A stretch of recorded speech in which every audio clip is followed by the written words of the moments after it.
অন্তর্বর্তী সরকার কেন সংকটে? ৭১ পত্রিকার টপ নিউজের সঙ্গে আছি আমি সাংবাদিক রহমত। ছাত্র জনতার জুলাই গণ অভ্যুত্থানে আওয়ামী লীগের পতনের পর অধ্যাপক ডক্টর মোহাম্মদ ইউনূসের নেতৃত্বে গঠিত হয় অন্তর্বর্তীকালীন সরকার। এত বড় সমর্থন পাওয়ার পরেও কেন সেই সরকারের ব্যর্থতার অভিযোগ আসছে, এমনই প্রশ্ন তুলেছেন রাজনীতিবিদ ও বিশ্লেষকেরা। তারা বলতে চাইছে, জুলাই গণ অভ্যুত্থানের ছাত্র নেতৃত্বের প্রতি ডক্টর ইউনূসের দুর্বলতা রয়েছে। দ্বিতীয়ত, যখন ছাত্রদের নেতৃত্বে রাজনৈতিক দল এনসিপি গঠন করা হয়, তখন এই দলের প্রতি সরকারের পক্ষপাতিত্ব প্রকাশ পেয়েছে, যা নিয়ে বিএনপিকে প্রচণ্ড ক্ষুব্ধ করেছে।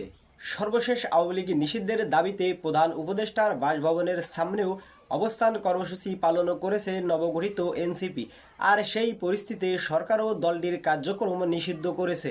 বর্তমানে বিভিন্ন গোষ্ঠীর ষড়যন্ত্রে মব বা দলবদ্ধ বিশৃঙ্খলা সৃষ্টির বিষয়টিও আলোচনায় এসেছে।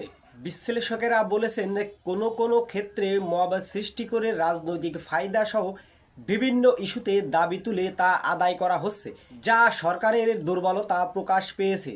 অন্যদিকে রাজনৈতিক দলগুলো সরকারকে অসহযোগিতার বিষয়টিও আলোচনায় উঠে এসেছে। সরকারের একাধিক উপদেষ্টা জানিয়েছেন, প্রধান উপদেষ্টা গতকাল তাদের সঙ্গে যে বৈঠক করেছেন, সেখানে অধ্যাপক ইউনূস নিজেও অংশীজনদের অসহযোগিতার কথা বলে হতাশা ও ক্ষোভ প্রকাশ করেছেন।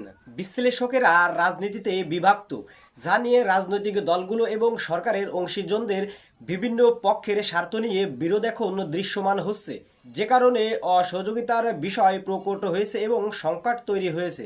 এখন এ পর্যন্ত সবাইকে ধন্যবাদ জানিয়ে শেষ করছি। আল্লাহ হাফেজ।